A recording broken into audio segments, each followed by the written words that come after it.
Subscribe करें be the roller of tax channel को और बेल आइकन को दबाएं टैक्स अपडेट सबसे पहले देखने के लिए। आप चाहे बिजनेसमैन हो, चाहे छोटे आप कारोबारी हो या एक आम इंसान अगर आप हैं तो भी आप हमें कॉल कर सकते हैं और जान सकते हैं कि क्या आपकी दुविधा है। 011-4321-4321 जीएसटी की पाठशाला आपके लिए ही हमने लगाई है। यहाँ जो चीजें सस्ती हुई, जो चीजें महंगी हुई, इसका एक पैमाना क्या रहा? अभिषेक जी, मैं आपसे जानना चाहूंगा कि 5% का भी स्लैब है, 28% का भी स्लैब है, इसको तय करने के पीछे का जो पैमाना रहा वो क्या रहा है? जहां तक ये देखा जाए उसमें जो हमारे फाइनेंस मिनिस्टर हैं अरुण जेटली जी और जो बाकी पैनलिस्ट हैं council of the GST meeting GST के, उन्होंने यही अपने दिमाग में रखा था कि हाँ, जो भी डिमेरिट गुड्स हैं, जैसे जो भी लग्जरी चीजें हैं, उनको जहां तक है 28% स्लैब में रखा जाए, ताकि उनको जैसे मैम ने स्टार्टिंग में भी कहा था कि कार हो गया, अगर हम उसको 28% में रखेंगे तो लोग कम से कम उसका यूज करेंगे, ज्यादा से ज्यादा पब्लिक कन्वेंसेस को यूज करेंगे ताकि पॉल्यूशन ना हो, ताकि हमारा जो और उसको वो एक अगर जैसे किसी के पास पैसा है तो वो लग्जरी ना खरीदने के बजाय ही should channelise that into investment, वो इन्वेस्टमेंट करे ताकि देश का जीडीपी भी इंक्रीज हो। तो कहीं ना कहीं मैं मानते हुए जो जैसे एचएसबीसी कह रहा है कि हमारा 0.80 बेसिस पॉइंट्स है, हमारा जो ग्रॉस डोमेस्टिक प्रोडक्ट है, जीडीपी है, वो इंक्रीज हो जाएगा।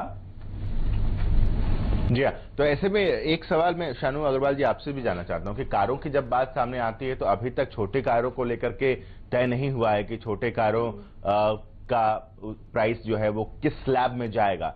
तो इसको लेकर भी ये कहा जा रहा है कि जीएसटी लागू होने के बाद ये तय होगा कि छोटे जो कार हैं वो किस स्लैब में जाएंगे। हाँ बिल्कुल, अभी कारों के छोटी कारों का जो जीएसटी रेट है अभी जीएसटी काउंसिल ने डिसाइड नहीं करा। अभी जेटली जी इसी जद्दोजहद में लगे हुए हैं। अभी बहुत सारे ऐसे और भी आइटम है जिनके ऊपर जीएसटी रेट अभी फाइनल नहीं हुआ है, तो उन लोगों को एक थोड़ा टाइम दिया जाएगा, जिसको इन्होंने टैक्स हॉलिडे और टैक्स ब्रैकेट बोला है जीएसटी के अंदर, जिसके अंदर वो अपने पुराने ही तरीके से भी टैक्स लगाते रहेंगे और नए तरीके से जो टैक्स है वो उस दिन से लगेगा जिस दिन से उसका ऊपर रेट आ जाएगा। छोटी कारों का रेट उन्होंने अभी इसलिए नहीं डिफाइन करा क्योंकि वो अभी इस कश्मकश में है कि क्या वो हमारी नेसेसिटी है या वो लग्जरी है। अगर लग्जरी है तो उसके ऊपर हाईयर टैक्स आना चाहिए, अगर वो नेसेसिटी है, क्योंकि कार खरीदना एक आम आदमी के हिसाब से सोचे तो एक सपना होता है। एक छोटी सी गाड़ी हो तो छोटी गाड़ी जनरली इंसान तब खरीदता है जब वो कोशिश करता है, मेहनत करता है, थोड़ा आगे बढ़ता है। तो छोटी गाड़ी ऐसा नहीं है कि वो अपनी एक्स्ट्रा इनकम से खरीदता है। छोटी गाड़ी जो खरीदी जाती है वो थोड़ा थोड़ा पैसा सेव करके खरीदी जाती है। इसीलिए जो है अभी जेटली जी इस चीज की कंफ्यूजन में है कि इसको हम लग्जरी में डालें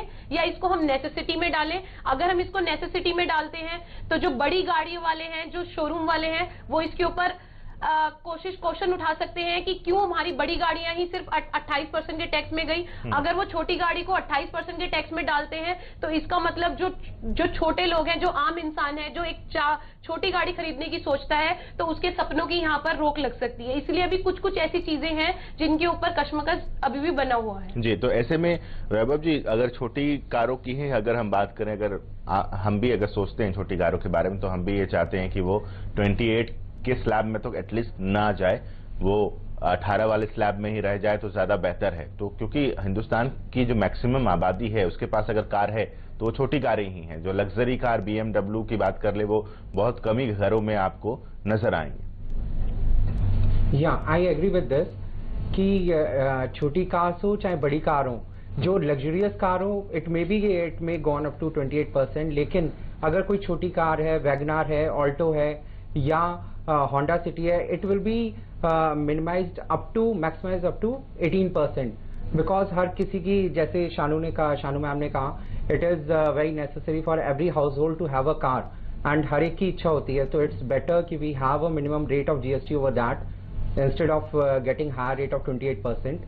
जी, यहाँ पे कार्स की बात ही चल रही है तो मैं थोड़ी सी इन्फॉर्मेशन अपने जो दर्शक हैं उनको ये देना चाहूंगा कि अगर किसी सैलरीड एम्प्लॉय ने, जैसे अगर किसी लीजिंग पे, जैसे कंपनियां आज का चल रहा है कि लीजिंग पे वो कार ले लेती हैं एंड वो अपने कस्टमर को, जो अपना एम्प्लॉय है उनका, उसको पास ऑन कर देती हैं एंड फिर वो लीज इंस्टॉलमेंट देता रहता है, ताकि एक अपने एम्प्लॉय को, उनको एक ये चीज रहती है कि अगर फ्यूचर में ये अच्छा अमाउंट पे कर देगा तो हम इसको इसकी जो टाइटल है वो भी ट्रांसफर कर देंगे।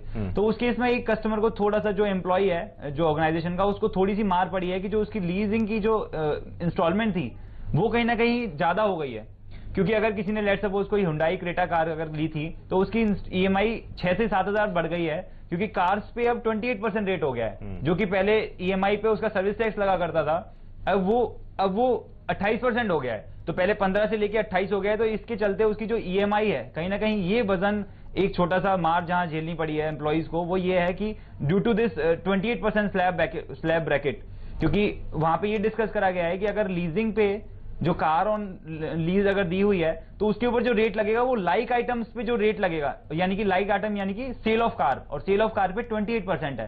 तो इसी तरीके से लीजिंग पे क्योंकि रेट बढ़ गया है, तो वहां एक कस्टमर को थोड़ी सी, जो एम्प्लॉय है ऑर्गेनाइजेशन का, उसको थोड़ी सी मार झेलनी पड़ी है। 6 से 7,000 की जो EMIs है वो बढ़ी है, अगर हमने जैसे लेट सपोज एक हुंडई क्रेटा कार खरीदी है। तो ये मैं कहना चाह रहा था अपने। संजय सरोजा साहब, एक सवाल आपसे है कि अब जैसे मेडिकल प्लान भी लिया जाएगा, वो भी थोड़ा सा महंगा हो गया, तो इस तरह से जो मेडिकल की चीजें भी अगर उस क्राइटेरिया में चली जाएंगी, उस स्लैब में चली जाएंगी, जो महंगी हो जाएंगी, जहां पर अगर एक प्राइवेट हॉस्पिटल में एक आम इंसान अगर इलाज कराना चाहता है तो वही करा सकता है, या तो जिसके पास बैंक बैलेंस बहुत हो या फिर जिसने पॉलिसी ले रखी हो, क्योंकि आम आदमी तो फिर जा ही नहीं सकता। अब पॉलिसीज में भी जिस GST के आने के बाद वो चीजें महंगी हो जाएंगी, तो इसका तो एक नकारात्मक एक संकेत जाएगा। देखिए जी, मैं जहां तक बात कर रहा हूं, जो सर्विस सेक्टर है वो 15 से 18% में चला गया है। नो डाउट वहां पर 3% का हम लोगों को टैक्सेस की मार पड़ रही है, लेकिन जो मेडिकल से रिलेटेड जितने भी हमारे एक्सपेंसेस पहले होते, जो हम ट्रीटमेंट करवाने जाते थे, वो हमारे GST के दायरे में कवर नहीं हो रहे। अगर हम लोग मेडिकल पॉलिसी में जा रही हैं, तो अगर हम लोग सिंपल इंश्योरेंस पॉलिसी पहले भी लेते थे तो उसमें भी हम 15% पहले सर्विस टैक्स पे करते थे जी। अब वो सर्विस टैक्स अबॉलिश हो गया तो GST आ गया और 15 से 18% में हम लोग कवर हो गए, और 3% का जो भी सर्विस सेक्टर है, जो भी हम लोग सर्विसेज किसी भी चैप्टर में हैं, ग्रोथ आ रही है टैक्सेस की जी। मैं एक पॉइंट यहाँ पे थोड़ा सा और क्लियर करना चाह रहा था, जो डिस्कशन चल रही है रिगार्डिंग कार्स के बारे में जी। कार के रेट्स के अंदर ज्यादा ड्रास्टिक चेंज नहीं आएगा। रीजन उसका क्या है कि जब मैन्युफैक्चरिंग कंपनी कार को रोड पर उतारती थी तो एक्साइज ड्यूटी चार्ज करती थी। उस एक्साइज ड्यूटी के ऊपर वैट लगता था, जो अगर मैं हरियाणा की बात कर लेता हूं तो वैट रेट जो था वो 12.5% था और 5% सेस होता था, तो वो 13.125 हो जाता था। और अगर मैं एक्साइज ड्यूटी की बात करता हूं 8%, 16%, तो गवर्नमेंट आज जो GST रेट डिसाइड कर रही है वो central excise duty plus VAT को मिला के अगर हम बात करें तो दोनों को मिला के चल रही है। केवल GST का इतना मार्केट में हवा हो चुका है, अदरवाइज मुझे जहां तक मेरी थोड़ी सी नॉलेज काम कर रही है, ज्यादा चेंजेस नहीं आने। रही बात जो लग्जरी व्हीकल्स की पड़ती है, तो अगर टैक्सेस की हम बात करते हैं, ओवरऑल वो 26% की कैटेगरी में आते थे। अगर हम वैट की बात करते हैं तो अगर वो आज 28% में आ जाते हैं, और अगर आप एक क्लास कस्टमर है, हाई प्रोफाइल अगर आप कंज्यूमर हैं, तो 2% मुझे नहीं लगता कि आपके ऊपर कुछ ज्यादा जेब के ऊपर इसका बोझ पड़ना है। और रही बात मिडिल क्लास व्हीकल्स की, तो जहां तक हम लोग उम्मीद कर रहे हैं कि वो 18% की कैटेगरी में आ रही हैं, तो अगर वो हरियाणा वैट में 28% में या 26% में जाती थी, आज अगर वो हमको 18% मिलेगी, तो मिडिल क्लास जितनी भी व्हीकल्स हैं वो डाउन ट्रेड में आएंगे, टू व्हीलर्स डाउन रेट, उनके टैक्सेस डाउन जाएंगे जी। चलिए, ये एक अच्छी बात, एक अच्छा संकेत भी है। देवेंद्र जी भिवानी से हमारे साथ एक दर्शक इस वक्त जुड़े हुए हैं। स्वागत है देवेंद्र साहब आपका, अपना सवाल पूछिए, क्या जानना चाह रहे हैं GST को लेकर आप?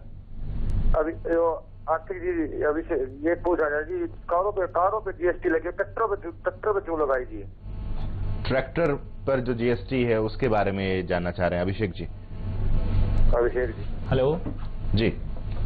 हाँ जी सर, क्या जानना? देवेंद्र जी, आप एक बार फिर से अपना सवाल रखिए कि ट्रैक्टर पर जो GST लगा है उसके बारे में आप जानना चाह रहे हैं?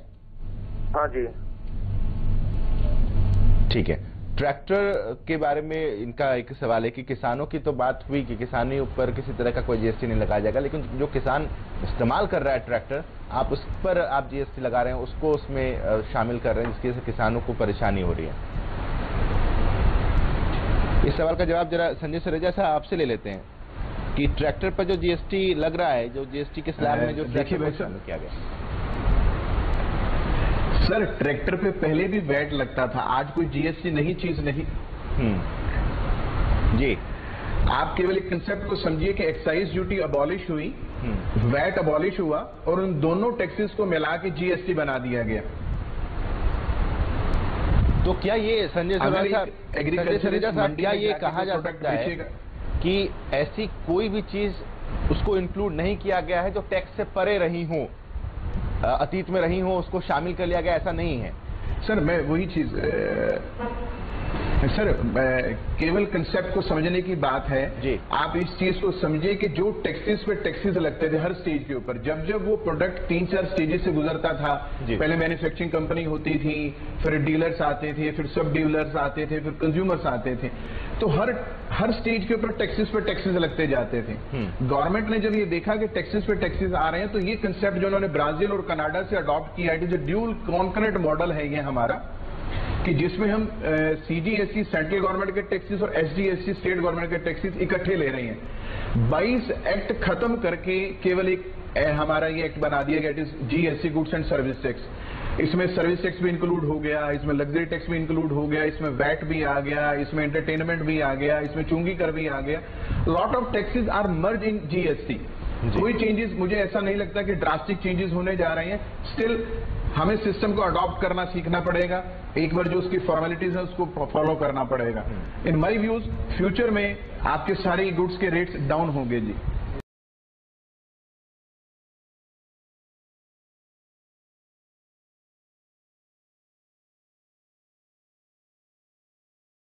ये एक बात है जिसका जिक्र केंद्रीय वित्त मंत्री साहब भी लगातार कर रहे हैं कि आगे आने वाले टाइम में कुछ जो स्लैब हैं वो उसका जो दर है वो कम भी किया जाएगा।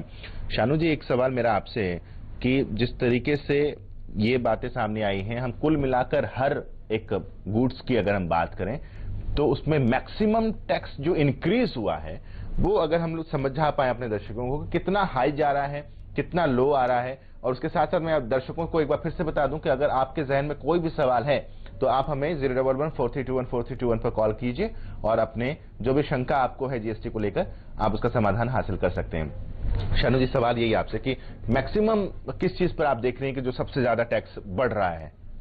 सबसे ज्यादा जो प्रॉब्लम आ रही है, अभी लोगों को प्रॉब्लम आ रही है सबसे ज्यादा कपड़ा मार्केट के अंदर। कपड़े पे लोग सोच रहे हैं कि आज तक कभी आजादी से लेके अभी तक कपड़े पे टैक्स नहीं लगा, तो पहली बार जीएसटी के अंदर कपड़े के ऊपर टैक्स लग रहा है। कपड़े के ऊपर जैसे हमारे जेटली जी ने कहा है कि 5% टैक्स लग रहा है, लग्जरी आइटम्स के ऊपर हमारे 5% टैक्स लग रहा है। तो जनता ये सोच रही है कि कपड़ा जो हम एक नेसेसिटी हमारी जिसके बिना जी नहीं सकते, रोटी कपड़ा और मकान, तो उसके ऊपर क्यों टैक्स लग रहा है? तो इसी को लेके सबसे बड़ी जद्दोजहद है उसके आम इंसान के अंदर। और इसी जद्दोजहद को अगर हम समझें तो जो पहले था, पहले भी हमारा ऐसा नहीं था कि जो है टैक्स नहीं लगता था, पहले भी बहुत सारी चीजों पे टैक्स लगता था। और टैक्स जैसे बताया गया अभी एक्साइज और वैट को हटाकर जो टैक्स लगा रहे हैं हम, वो जीएसटी है। अगर हम सबको कंबाइन करके देखें तो वो जीएसटी के रेट से ज्यादा ही आएगा। लेकिन सब हम अलग अलग छोटे छोटे अमाउंट में पे करते थे तो इतना बर्डन नहीं पड़ता था। अब यहाँ पर क्या है कि बस एक बार में सारा टैक्स पे करना है, तो ये चीज जो है आम जनता को समझनी पड़ेगी। जो टैक्स का स्लैब है उसके साथ साथ वैभव जी, जो रिटर्न हम फाइल करने की बात हम यहाँ पर कर रहे हैं कि रिटर्न फाइल करना है, उसमें किसी तरह की ऐसी चीजें हैं, अगर आपने उस फॉर्म को देखा हो, अगर जिसके थ्रू ये रिटर्न फाइल करना है, क्या वो इजिली अंडरस्टैंडेबल है? यस, बिल्कुल अंडरस्टैंडेबल है। इवन अगर आप देखें जीएसटी प्रैक्टिशनर के लिए जो नॉर्म्स आए हैं कि जीएसटी प्रैक्टिशनर कौन बन सकता है, even a graduate can become a GST practitioner, retired government official can become a GST practitioner. So इसको मद्देनजर रखते हुए even कोई भी GST रिटर्न्स बड़ी आसानी से भर सकता है अपने आप। नॉट इवन एक सिंपल अकाउंटेंट भी भर सकता है जो सबकी कंपनी से एम्प्लॉयड होता है। जी अभिषेक जी, अगर हम बात मलेशिया और कनाडा की करते हैं तो वहाँ जीएसटी लागू होने के बाद महंगाई बढ़ी थी। क्या हिंदुस्तान में भी ये चीज हम एक हो सकती है कि महंगाई कुछ बढ़े, या आपको लगता है कि नहीं ये नहीं होगा, यहाँ कंडीशंस कुछ अलग है? नहीं, महंगाई को देखते हुए जैसे देखा जा रहा है, अगर बाकी देशों में देखा जाए तो हर जगह ये देखा गया था कि हाँ there was a condition of inflation in every country. तो अगर इंडिया की बात करें, अभी ये चीज देखना बाकी है, लेकिन मैं सिर्फ मानता हूं कि हाँ महंगाई थोड़ी थोड़ी कम भी होगी, महंगी कम होगी, ना कि इन्फ्लेशन आएगा, महंगाई कम होगी, लोगों की जो चीज है वो थोड़ी सस्ती होंगी। डिमांड, हालांकि डिमांड अगर फ्यूचर में बढ़ती है उन चीजों को लेके, देन वो साइकिल एक हमेशा होता है कि हाँ country will lead into an inflation. वो अब जब जैसे चीजें सस्ती होंगी तो उनकी डिमांड बढ़ जाएगी, और एक बार को जब डिमांड बढ़ जाएगी तो हाँ when there will be a saturation of production in the country, तो ultimately then they are going to the prices are going to inflate. तो इन्फ्लेशन का भी हम सोच सकते हैं कि हाँ इन्फ्लेशन का भी पड़ाव एक कंट्री में आएगा, जैसा कि हम बाकी कंट्रीज में भी देखा गया है। जी, यही सवाल शानू जी आपसे मेरा। जैसे कि अभी सर ने बोला कि जैसे हमारी चीजें बढ़ेंगी, अगर जैसे अभी आप खुद देखोगे जैसे जीएसटी के चक्कर में सारी चीजें सस्ती हो रही हैं, तो लोग भाग रहे हैं। अभी आपने स्टार्टिंग में भी बोला था कि हमारा इलेक्ट्रॉनिक सस्ता हो रहा है, अभी आपके जो है गुड़गांव में भी जो है 3% रिबेट पर हमें सामान मिलेगा मॉल के अंदर। तो उससे क्या होगा कि लोग ज्यादा से ज्यादा सामान को खरीदने की तरफ भागेंगे, लेकिन जो मैन्युफैक्चरिंग है वो अभी हमारी लिमिटेड है। तो इससे क्या होगा कि हाँ थोड़ी सी महंगाई बढ़ेगी, लेकिन जैसे जैसे महंगाई बढ़ेगी तो पीछे से प्रोडक्शन भी इंक्रीज होगा, जब प्रोडक्शन इंक्रीज होगा तो फिर से प्राइस कम हो जाएंगे। और किसी भी कंट्री की ग्रोथ के लिए महंगाई बढ़ना बहुत जरूरी है। अगर महंगाई नहीं बढ़ेगी तो लोग उस ज्यादा पैसा कमाने की सोचेंगे नहीं, और ज्यादा पैसा कमाने की नहीं सोचेंगे तो कंट्री ग्रो कैसे होगी। तो इंडिया के लिए ये एक पॉजिटिव तरीका देखा जा रहा है। जैसे मलेशिया और कनाडा में भी आपने बोला कि जब जीएसटी आया था तो महंगाई बढ़ी थी, लेकिन जीएसटी के आने के कुछ टाइम बाद जो उनका ग्रोथ रेट था आप वो भी तो देखिए, वो भी कितना बढ़ गया था। तो इसी तरह से इंडिया में भी महंगाई थोड़ी सी बढ़ेगी, लेकिन ये महंगाई इंडिया की ग्रोथ के लिए बहुत जरूरी है। कहीं ना कहीं मैं एक चीज इसमें ये और कहना चाहूंगा कि जो प्रधानमंत्री जी का फ्लैगशिप मूवमेंट है मेक इन इंडिया करके, तो उसमें भी हमें काफी मदद मिलने वाली है। जो अभी एंटी डंपिंग ड्यूटीज हैं, जो बाकी कंट्री से सामान आता है उसको और बढ़ा दिया गया है जीएसटी के अंदर, कास्केडिंग इफेक्ट्स हमारे कम हो गए हैं, और मेक इन इंडिया मूवमेंट के थ्रू ज्यादा से ज्यादा हम इनिशिएटिव कर रहे हैं कि हमारी जो मैन्युफैक्चरिंग यूनिट्स हैं वो और ज्यादा डेवलप हो गए आए, नए से नए प्रोडक्ट्स आए, बहुत कुछ उसमें अलग कस्टमर सेटिस्फेक्शन के लिए और भी नई चीजें आए। तो मैं ये मानता हूं कि मेक इन इंडिया कॉन्सेप्ट के थ्रू जो प्रधानमंत्री ने लॉन्च किया गया, कहीं ना कहीं हमारा प्रोडक्शन बूम होगा, जिसको हम मीट आउट कर पाएंगे विद द इंक्रीज डिमांड। तो इन्फ्लेशन भी कहीं ना कहीं हमारी कंट्री मिटिगेट करने की क्षमता रखती है। जी संजय सुरेजा साहब, यही सवाल आपसे मेरा, महंगाई को लेकर के आपका नजरिया क्या है? मैं सारे पॉइंट्स पहले मैं जरा स्टॉक के बारे में बात कर लेता हूं कि अगर आप ये देख रहे हैं कि गुरुग्राम या बाकी मॉल्स के अंदर स्टॉक की क्लियरेंस सेल लगी हुई है, सर ये क्लियरेंस सेल नहीं है, उनके पास जो अनऑथराइज स्टॉक पड़ा है। क्योंकि अगर आपने सनवेट क्रेडिट लेना है या आपने वैट का क्रेडिट लेना है तो उसके लिए टर्म्स एंड कंडीशंस लॉ आपको परमिशन जब ही देगा जब आपके सारे बिल्स ऑर्गेनाइज होंगे और आपने जो स्टॉक है वो विद इन 1 ईयर लिया होगा। आपके सारे इनवॉइसेस विद इन 1 ईयर होने चाहिए। दूसरे शब्दों में अगर मैं बात कर रहा हूं कि 1 जुलाई 2016 के बाद आपके पास इनवॉइसेस होने चाहिए, और जिसके बेस पे आप सनवेट क्रेडिट या वैट का आप एडवांटेजेस लेने चाह रहे हैं। हमारे कई डीलर्स ऐसी हैं जो जिनके पास स्टॉक किताबों में कुछ और शो हो रहा है और फिजिकली हम देखें तो उनके पास कुछ और स्टॉक हो रहा है। जीएसटी में जाने से पहले आपको ये सारा स्टॉक गवर्नमेंट को बताना पड़ेगा कि मेरे पास इतना स्टॉक है, मैं इस पे इतना वैट एडवांटेज लेना चाह रहा हूं या इतना मैं सनवेट क्रेडिट लेना चाह रहा हूं। तो उनके पास जो अनअकाउंटेड स्टॉक पड़ा है जिसको वो आज 30% पे या 40% पे सेल कर रहे हैं, वो पब्लिक का भला नहीं कर रहे, वो अपनी बुक्स ऑफ अकाउंट्स को सुधारने की कोशिश कर रहे हैं। पहला तो मैं यहां क्लियर करना चाह रहा हूं कि वो सनवेट क्रेडिट और वैट को एडवांटेजेस को पूरा कैश करने के लिए ये एक्टिविटी कर रहे हैं। दूसरी बात, अभी जो मैडम ने कहा कि जो जब जीएसटी कनाडा में या ब्राजील में लगा था तो महंगाई बढ़ी थी, तो मैं यहां पॉइंट क्लियर करना चाह रहा हूं, उस समय वहां पे रेट ऑफ टैक्स 4% था, और जब वो 12% आया तो 18% आया तो नो डाउट कि वहां पे तो टैक्सेस बढ़ नहीं थे। लेकिन इंडिया के अंदर ऑलरेडी रेट ऑफ टैक्स 13% और एक्साइज ड्यूटी की बात करते हैं तो 8, 12, 16 इन दोनों को हम क्लब कर लेते हैं तो वो 28 और 30 और कई केसेस में तो 36% तक हमारा वैट टैक्सेस चले जाते हैं। तो हमारे, मुझे एज पर माई ओपिनियन, मुझे नहीं ऐसा लगता कि कोई महंगाई बढ़ेगी। हाँ, थोड़ा सा इस सिस्टम को, इस सर्कल को घूमने में टाइम लग सकता है, 3 महीने का, 4 महीने का। और रही बात मैं वैट की रिटर्न्स के बारे में, जो सर का जो क्वेश्चन था वो पूरा वो क्लियर नहीं कर पाए। आप जब किसी B2B अगर बिजनेस से किसी रजिस्टर्ड बिजनेसमैन को जब माल सेल आउट करेंगे और जब आप इनवॉइस काटेंगे तो आपको 10 तारीख तक वो रिटर्न अपलोड करनी है जीएसटी नेटवर्क पर जाके। जी, उसके अंदर आपको बिजनेस टू बिजनेस की भी रिटर्न फाइल करनी है और बिजनेस टू कंज्यूमर भी करनी है, जो अल्टीमेट लास्ट कंज्यूमर है जिसने गुड्स को कंज्यूम कर लिया। तो जब वो रिटर्न आप 10 तारीख को अपलोड करेंगे तो सामने वाला जिससे आपने माल खरीदा है उसके पास वो रिटर्न 2A के रूप में रिफ्लेक्ट हो जाएगा कि सामने वाला व्यक्ति आपको ये कह रहा है कि आपने इतना इतना माल उससे खरीदा है। आपको प्रोफेशनल अकाउंटेंट्स की जरूरत नहीं पड़ेगी। आप अपने लैपटॉप पे, अपने पीसी के ऊपर सारे रिटर्न्स को व्यू कर सकेंगे। आपने जस्ट लॉग इन करना है और जस्ट 10 तारीख को आप सिंपल आपके कंप्यूटर पे जीएसटी नेटवर्क के थ्रू सारा सिस्टम आ जाएगा कि आपके पास इतना इनपुट टैक्स पड़ा है, इतना आपने माल खरीदा हुआ है, आप उसके अंदर एडिशन कर सकते हैं, डिलीशन कर सकते हैं। तो बहुत डैम और बड़ा अच्छा सिस्टम बनाया गया है। एक सिंपल लेमैन पर्सन भी उसको चला सकता है। सिंपली ये कि अभी तक हम लोगों ने उसको प्रैक्टिकल कभी इस्तेमाल नहीं किया जो हम लोग अब इस्तेमाल करने जा रहे हैं। आपको किसी प्रोफेशनल की मदद की भी जरूरत नहीं पड़ेगी। सिंपल ये है कि आपको एक बार इस सिस्टम से गो थ्रू करना है जी। जब सब कुछ इजी हो जाएगा आप इजीली उसको फाइल कर पाएंगे। There is no need for any professional accountant और चार्टर्ड अकाउंटेंट और एडवोकेट्स। आप सारे रिटर्न्स खुद भी फाइल कर पाएंगे जी। बिल्कुल मेरा भी यही मानना था स्टार्टिंग में कि 3-4 महीने का जो टाइम रहेगा उसमें लोगों को समझाना ज्यादा जरूरी रहेगा कि आपको चीजें कैसे करनी है, ठीक है, और जो प्रोविजंस हैं वो कैसे लगाने हैं, और उसके बाद हो जाएगा। मुझे भी इस जीएसटी की पाठशाला बेशक हम आगे कैरी फॉरवर्ड कर रहे हैं, लेकिन जीएसटी की पाठशाला को शो को करते करते मुझे भी बहुत सारी चीजें समझ में आने लग गई हैं। छोटा सा ब्रेक यहाँ पर ले रहे हैं। ब्रेक के बाद जैसे लौटेंगे चर्चा को और आगे बढ़ाएंगे और जानेंगे इस जीएसटी की बारीकियों को और बेहतर तरीके से।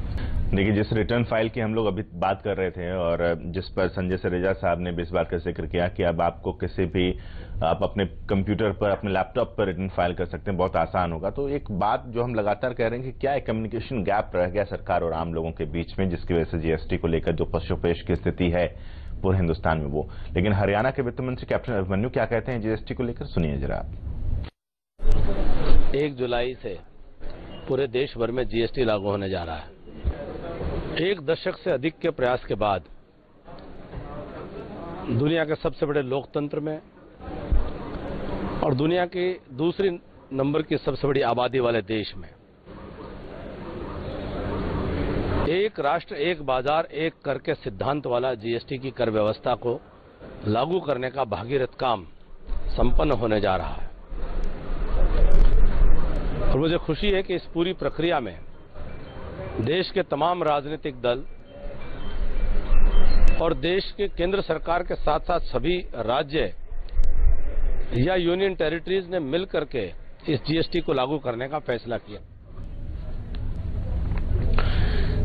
तो हरियाणा के वित्त मंत्री को आप सुन रहे थे, लेकिन हरियाणा के वित्त मंत्री से पहले जो बयानात सामने आ रहे थे, जो आम लोगों के थे, जो ये कह रहे थे कि रिटर्न कैसे फाइल किया जाएगा, कपड़े पर जो टैक्स लगा दिया गया है, छोटा और बड़ा जो व्यापारी है उसको लेकर पशुपेश की एक स्थिति आई है वो सामने। तो ऐसे में कुछ चीजें हैं जो कि दिक्कतें हैं। सभी खास मेहमान हमारे साथ इस वक्त जुड़े हुए हैं। इनमें एक नाम और हमारे साथ जुड़ गया, मनमोहन जी हमारे साथ कर विशेषज्ञ जुड़ गए हैं। मनमोहन जी, आपका भी बहुत बहुत स्वागत है। सर, एक सवाल सबसे पहले मैं आप ही से जरा करूं कि अभी छोटे और बड़े व्यापारी की बात यहां पर सामने आ रही थी, कुछ आम लोगों का रिएक्शंस था, वो ये कह रहे थे छोटे और बड़े व्यापारी पर एक बोझ आ गया है, रिटर्न कैसे फाइल करेगा आदमी जो छोटा व्यापारी या बड़ा व्यापारी है। तो एक स्थिति अभी भी है जो कि ऐसा लग रहा है कि तस्वीर पूरी तरीके से साफ नहीं हो पाई। जहां तक छोटे व्यापारियों की बात है, जो जिनकी टर्नओवर 20 लाख से कम है उनको तो पूरी तरह एग्जेम्प्ट किया हुआ है, और जो 20 लाख से ऊपर के जो व्यापारी हैं जिनकी टर्नओवर 20 लाख से ऊपर है उनको जीएसटी में रजिस्ट्रेशन कराना है। और इसमें आज भी जो 10 लाख से ऊपर के व्यापारी थे जो वैट में कवर थे, वो वैट की रिटर्न भरते थे मंथली, उसी टाइप की रिटर्न जीएसटी में है। टोटल एक रिटर्न आप जब भरेंगे तो 2 रिटर्न जो हैं ऑटोमेटिक मोड में है। एक बार आपकी एक रिटर्न पूरी हो जाएगी तो 2 रिटर्न उसी के तहत ऑटो मोड में जनरेट होंगी। तो इसलिए जो मंथली 3 रिटर्न जानी है, 2 रिटर्न तो ऑटोमेटिक मोड में है। तो जो व्यापारी 10 लाख के ऊपर की टर्नओवर पर रिटर्न भरता था, अब तो वो 20 लाख हो गई है। दूसरी बात जो रही बात बड़े व्यापारियों की, तो बड़े व्यापारियों को तो इससे ultimately in the long run it is going to be benefited for to them. ठीक है, यहाँ अभिषेक जी एक चीज मैं आपसे जानना चाहता हूँ, क्या इस जीएसटी के आ जाने के बाद एक चीज जो तय हो गई कि टैक्स तो अब देना पड़ेगा, आप उससे बच नहीं सकते, आप भाग नहीं सकते, बचा नहीं सकते, चोरी नहीं कर सकते। अभिषेक जी। बिल्कुल। थोड़ा सा मैं आपके क्वेश्चन को थोड़ा सा डेफर करते हुए एक बार मनमोहन केजरीवाल जी ने जो बात कही थी कि जो छोटे व्यापारियों को जो फायदा होने वाला है वो उसके मैं थोड़ा सा और एक्सटेंड करना चाहूँगा अपनी तरफ से। मैं जो अपने जो दर्शक हैं उनको थोड़ा ये बताना चाहूँगा कि हाँ 20 लाख तक तो उनको एक एग्जेम्पशन लिमिट के तरीके से बोला गया है कि आपको 20 लाख तक रजिस्ट्रेशन कराने की जरूरत नहीं है। लेकिन हाँ 20 लाख से ऊपर जो पहले निर्धारित किया गया था कि 50 लाख तक आपको एक कंपोजिशन स्कीम में रखेंगे कि आपको लोअर रेट ऑफ टैक्स जमा करना है। जो कंपोजिशन स्कीम दी गई थी which is going to be very beneficial thing for small dealers, अब उसको बढ़ा करके काउंसिल ने 50 लाख से 75 लाख कर दिया है। तो वो भी एक बेनिफिट है छोटे डीलर्स के लिए। और उनको इसके साथ साथ अदर बेनिफिट ये हैं कि उनको इनवॉइस करने की जरूरत नहीं है, इनको इनवॉइस इशू करने की जरूरत नहीं है, उनको टैक्स इनवॉइस इशू नहीं करना है। कहीं ना कहीं उनको एक चीज और बेनिफिशियल है, जैसे हम 37 रिटर्न्स की बात कर रहे हैं, हर किसी आदमी को आज यही लगता है कि मेरे ऊपर भी 37 रिटर्न ही लगेंगी। लेकिन अगर कोई एक बंदा है जिसको 20 लाख से जिसका ज्यादा टर्नओवर है और उसका टर्नओवर अगर 75 लाख है तो उसको कंपोजिशन स्कीम में वो ऑप्ट कर सकता है। उसको सिर्फ क्वार्टर में एक रिटर्न भरनी है, he has to file his return quarterly. तो ये कहीं ना कहीं और एक एनुअल रिटर्न, तो उसको ये एक बेनिफिट पॉइंट है कि उसको रिटर्न्स की तरफ से भी थोड़ा जो होगा वो बेनिफिशियल पार्ट है कि उसको रिटर्न भी कम देनी पड़ेंगी, उसको टैक्स इनवॉइस भी नहीं इशू करना है। तो this is also going to be very beneficial point for the small dealers, but उनको बताने की जरूरत है। ये चीज उनको नहीं पता है, शानू जी टैक्स जो ये रिटर्न जो फाइल होगा थोड़ा सा ये अगर जी सर, संजय सरेजा सर कुछ कह रहे हैं आप प्लीज। अगर मैं थोड़ा सा स्मॉल डीलर्स के लिए थोड़ा सा अपडेशन देना चाह रहा था यहाँ पर आपको जी कि कंपोजिशन स्कीम में अगर आप जा रही हैं तो आपको टैक्स इनवॉइस नहीं काटने, आपको इनवॉइसेस काटने हैं। आप सामने वाले पर्सन से CGST, SGST, IGST, UTGST taxes charge नहीं कर सकते। आपको अपनी सेल के ऊपर लमसम टैक्स देना है। जो नहीं करनी मंथली रिटर्न आपको क्वार्टरली फाइल करनी है, लेकिन आपको रिटर्न फाइल करनी है। ये सिर्फ बिजनेसमैन के लिए। अगर कोई एम्प्लॉय है जिसका एनुअल इनकम 20 लाख से ऊपर जाता है तो जो हम लोग इनकम टैक्स मार्च में अपना फाइल करते थे हमें वही करना है, या फिर हमें भी इस तरह की चीजें जो एक एम्प्लॉय है उसके लिए क्या है? ये एक एम्प्लॉय जो है वो जीएसटी से आउट है, अलावा वो कोई रेंटल इनकम अर्न कर रहा है, मतलब एक तरीके से उसने अपनी इनकम जनरेशन शुरू कर दी, या वो शेयर ट्रेडिंग कर रहा है, तो ऐसा अगर कुछ करता है तो वो उस केस में जीएसटी की उसको रिक्वायरमेंट पड़ सकती है कि अगर वो नौकरी के अलावा कुछ और काम कर रहा है तो तब उसके लिए वो लिमिट है 20 लाख रुपए की। संजय सरेजा सर कुछ कहना चाह रहे हैं? सर हाँ प्लीज देखिए सर, आप दो लॉज को मर्ज कर रहे हैं। एक होता है सर डायरेक्ट टैक्सेस, एक होता है sir indirect taxes. Direct taxes में सर इनकम टैक्स वो एम्प्लॉइज के ऊपर एप्लीकेबल है, बिजनेसमैन के ऊपर एप्लीकेबल है, एक पेंशनर्स के ऊपर एप्लीकेबल है, एक एग्रीकल्चरिस्ट के ऊपर एप्लीकेबल है। इनकम टैक्स के रिटर्न फाइल करना डायरेक्ट टैक्सेस में कवर्ड है। और जो जीएसटी है इसके अंदर जो 26 लॉ थे डिफरेंट, मैंने आपसे पहले भी शेयर किया, वैट टैक्स था, सर्विस टैक्स था, एक्साइज था, एंटरटेनमेंट था, कस्टम था, इन सबको मर्ज, जितने डिफरेंट इनडायरेक्ट टैक्सेस थे इन सबको मर्ज करके एक इनडायरेक्ट टैक्स बना दिया, दैट इज जीएसटी। आप एम्प्लॉय की सैलरी को जीएसटी में नहीं शो कर रहे हैं, वो पार्ट ही नहीं है उसका। बिल्कुल जीएसटी एप्लीकेबल है व्यवसाय के ऊपर, सर्विसेज के ऊपर।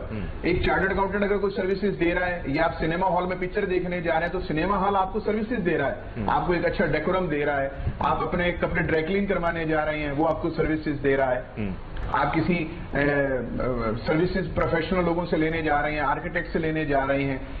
सर्विसेज और सैलरी दोनों डिफरेंट पार्ट हैं। इनकम टैक्स की रिटर्न जो इनडायरेक्ट टैक्स में कवर्ड है उसको भी फाइल करनी है और सैलरी क्लास को भी फाइल करनी है, तो दोनों टैक्सेस डिफरेंट हैं सर। ठीक है। और रही बात जो मैडम ने भी ये चीज कही कि एक रिटर्न फाइल करनी है, ठीक सर, मैं लौटूंगा आपके पास। मैं बात कंटिन्यू करूं सर? संजय सर मैं लौट रहा हूँ आपके पास। एक सवाल वैभव जी मैं आपसे जरा ले लूं कि जो एक सवाल मैं पूछ रहा था कि अब इससे ये हो जाएगा कि कोई भी बिजनेसमैन होगा वो जो टैक्स चोरी कर लेता था, वो बचा लेता था, अब वो ऐसा नहीं कर पाएगा और इसका सीधा जो एक फायदा है वो रेवेन्यू जनरेट करने में सरकार को होगा। बिल्कुल सही, आई एग्री विद दिस। इन्होंने ऐसा रिजाइम निकाला है जिसमें आप टैक्स चोरी बिल्कुल नहीं कर सकते, आपका सब कुछ ऑटोमेटेड है। जैसा हमारे सारे पैनलिस्ट कह रहे हैं बार बार, सारा ऑटोमेटेड है। रिटर्न्स आपने 10 ऑफ एवरी मंथ आपको सब कुछ पता लग जाएगा कि कितना किससे आपने सेल किया, देन ऑन 15th कितना परचेज किया, देन 20 एक cumulative return. After that you can not evade from that tax. Tax चोरी तो आप बिल्कुल नहीं कर सकते। जी यस। एक सवाल मैं यहाँ पर मनमोहन जी आपसे पूछना चाहता हूँ, जीएसटी के जरिए सरकार के अगर पॉइंट ऑफ व्यू से हम देखें कि सरकार रेवेन्यू जनरेट किस तरीके से कर रही है, और क्योंकि वित्त मंत्री अरुण जेटली का ये कहना है कि हम हर चीज को सस्ते स्लैब में अगर डाल देते हैं तो फिर रेवेन्यू जनरेट कैसे होता, और रेवेन्यू जनरेट अगर नहीं होता तो फिर सरकार आगे कैसे बढ़ती, काम कैसे चलता। तो यहाँ रेवेन्यू जनरेट करने का तरीका क्या है सरकार का जीएसटी के जरिए? जहाँ तक रेवेन्यू जनरेशन की बात है,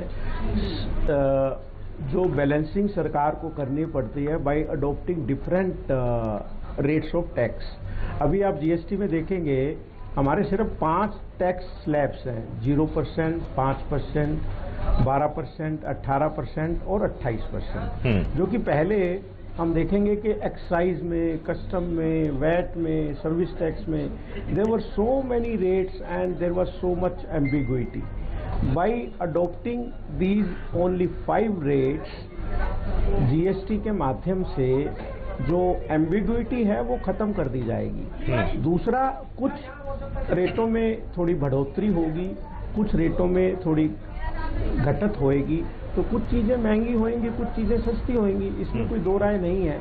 और हमारे वित्त मंत्री जी ने खुद कहा है कि जब इम्प्लीमेंटेशन स्टेज आएगी, जो कि कल से लागू हो जाएगा 1 जुलाई से जीएसटी, तो थोड़ी सी जब भी कोई नई चीज आती है तो टीदिंग प्रॉब्लम आती है, but ultimately with the passage of time it will all be recouped, और समय के साथ साथ सभी को बड़ी सुविधा होएगी।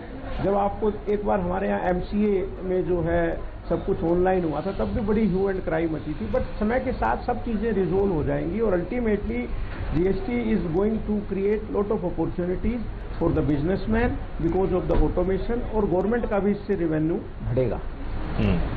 रेवेन्यू की जो बात एक है, वो दिक्कत जो थी सरकार की, वो भी यहाँ पर आएगी। यहाँ पर अभिषेक जी, मैं एक चीज और आपसे जानना चाहता हूँ, जो कुछ लोगों का बयान हम दिखा रहे थे कि किस तरीके से कपड़े पर जो टैक्स लगने के बाद सामने आई कि उससे लोग परेशान हैं थोड़े, तो कुछ ऐसी भी चीजें रही क्या कि जो कि टैक्स पर उन पर एक अतिरिक्त बोझ पड़ रहा है, या वही बात आ जाती है कि लोग अभी भी समझ नहीं पा रहे कि जी आप ऐसे नहीं तो वैसे देते थे, कान इधर से नहीं उधर से पकड़ते थे, आप सीधा सीधा दिख रहा है कि ऐसे आपकी कान पकड़ी जा रही है। बिल्कुल बिल्कुल, मैं ये मानता हूँ। जहां तक है जो व्यापारी हैं उनको मेरे हिसाब से कोई प्रॉब्लम नहीं होनी चाहिए, क्योंकि उनको तो वो चीज कस्टमर से कलेक्ट करना है। उनको क्या हो रहा है, उनको इनपुट का क्रेडिट भी मिलेगा और उनको आउटपुट ड्यूटी पे करनी है। तो दी अल्टीमेट थिंग वो क्या होगा कि that should be burden by the customer, not by the trader or by the producer of the जो ये गारमेंट अपना इंडस्ट्री है। तो उसमें मैं मानता हूं कि उनको शायद कोई प्रॉब्लम नहीं होनी चाहिए। बाकी अब there are various things we can not discuss on the national TV. और कुछ ऐसी चीजें हैं जो हम गारमेंट इंडस्ट्री के बारे में डिस्कस नहीं कर सकते। मेरा मानना यह है कि उनको ये परेशानी नहीं होनी चाहिए कि अगर इससे जीएसटी आ रहा है तो, specifically talking about the garment industry. जी संजय सरेजा जी, एक आखिरी कमेंट में क्या कहना चाहेंगे आप? जो मैं बात कर रहा था अभी, ये लेकर बात चल रही थी गारमेंट्स को लेके, अगर आपकी गारमेंट्स का प्राइस, सूट का प्राइस 1000 रुपए से कम है तो आपका टैक्स स्लैब 5% है, और अगर 1000 रुपए से ज्यादा है तो टैक्स स्लैब आपका 12% आ जाता है, और आपको इनपुट टैक्स का एडवांटेज भी मिल रहा है। केवल आपको अपने प्रॉफिट में जितना आप, एग्जाम्पल के तौर पे अगर आप एक चीज 1000 रुपए के लेकर आते हैं और उसको आप 1200 की या 1500 की बेचते हैं, तो जितना आप प्रॉफिट का एडिशन कर रहे हैं केवल उसी पॉइंट के ऊपर आपको टैक्स देना है। बाकी सारा जो भी टैक्स आपने पे किया है वो आपको रिवर्सल हो जाएगा। आपकी आउटपुट टैक्स लायबिलिटी में से पहले जो आपने टैक्स दिया वो घट जाएगा और बैलेंस का टैक्स आपको देना है। लास्ट मिनट में मैं यही कहना चाहूंगा कि ये जो जीएसटी आ रहा है, ये हमारी कई टैक्सेस को मर्ज करके जो एक फाइनल रूप दिया गया है, इससे हमारी महंगाई घटेगी। एक आम आदमी को बहुत इस चीज का रिलीफ मिलने जा रहा है। जितने भी खाने वाली हमारी चीजें हैं सबको 0% टैक्स में रखा गया है। आम आदमी को इससे बहुत एडवांटेज मिलेगा। ठीक है, बस एक आखिरी में शानू जी एक कमेंट में आपसे जरा ले लूं, थोड़ा सा जंप आएगा। एमआरपी जो तय करेगा वो कौन तय करेगा, कैसे तय होगा? क्योंकि अभी भी इस तरह की चीजें आ रही हैं कि एमआरपी दुकानदारों ने खुद ही बढ़ा दी हैं, और तो ये कैसे तय होगा? जैसे पहले तय होता था, जीएसटी से एमआरपी पे कोई इफेक्ट नहीं है। सरकार ने एमआरपी के लिए कोई चीज चेंज नहीं करी है। जो जैसे पहले एमआरपी तय होता था, आम इंसान को ये समझना है कि एमआरपी वैसे ही तय होगा। अगर दुकानदार आपसे बोल रहा है कि मेरा पीछे से खर्चा पड़ गया है, मुझे एमआरपी से ज्यादा पैसे दो, मैं एमआरपी से ज्यादा पे बेचूंगा, तो आप दुकानदार को बोल सकते हो कि एमआरपी ही मैक्सिमम है। दुकानदार को तो बेनिफिट है, उसको तो अगर टैक्स लग रहा है तो उसको पीछे से टैक्स का बेनिफिट भी मिल रहा है। एक्चुअल में खर्चा जो है वो आम इंसान के ऊपर पड़ रहा है। तो आम इंसान अगर एमआरपी से ज्यादा पे कर रहा है तो आम इंसान कह सकता है कि नहीं, एमआरपी सरकार द्वारा निर्धारित रेट है और हम उसी के ऊपर पे करेंगे, क्योंकि जो जीएसटी है वो एमआरपी में इंक्लूसिव है। पहले आपके जो सारे टैक्सेस थे उनकी जगह पे आ रहा है जीएसटी, कोई नया टैक्स नहीं आ रहा है। कहीं ना कहीं मैं एक चीज और शालू जी के साथ कहना चाह रहा था कि एंटी प्रॉफिटरिंग कॉन्सेप्ट एक जो जीएसटी काउंसिल लेके आया है, अगर हम उसको वॉयलेट करेंगे तो कहीं ना कहीं नुकसानदायक हो सकता है। उसमें तो ये कहा गया है कि अगर कोई बेनिफिशियल, आपको अगर कोई ड्यूटी का क्रेडिट मिल रहा है तो आपको वो पास ऑन करना है कस्टमर को, रेदर देन आपको ज्यादा चार्ज नहीं करना। तो that can be a bad point two the. और दूसरी बात है, कपड़ा व्यापारी के लिए जो रेडीमेड गारमेंट था वो तो